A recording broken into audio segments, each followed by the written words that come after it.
Alright, putting in the rear strut seal on the front end of a 2002 Polaris 500 Sportsman. I've already taken everything apart in a previous video.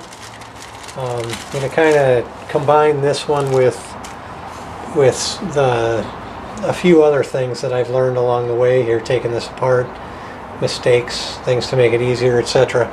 Last time I put one of these in, I kind of put it in with a center punch around the edge here, and it kind of, I don't know that it compromised it, but it has potential to. So this time I got myself, instead of getting the fancy Polaris seal tool, it's just a piece of PVC pipe coupling that I picked up at Home Depot. You can get it for, I think it's 98 cents.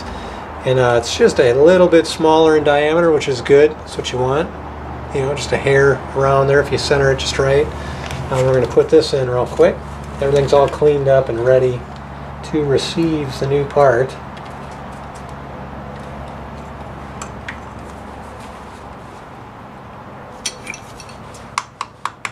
So just kind of working around the edge here, trying to make sure you're on there good. Probably being a little over particular, but don't want to mess it up here. And I'm trying to keep my head out of your view also. So kind of hurt its seat, but I want to make sure.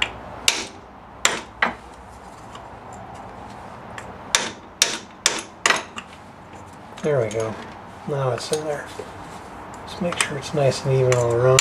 This guy's probably watching this going, I could do it a different way.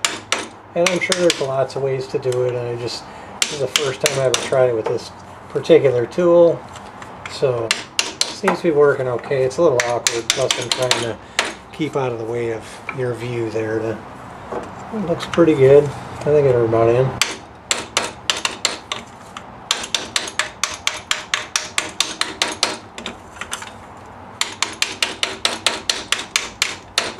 I think it's going anymore. So a bit of that green stuff. Clean everything off real good.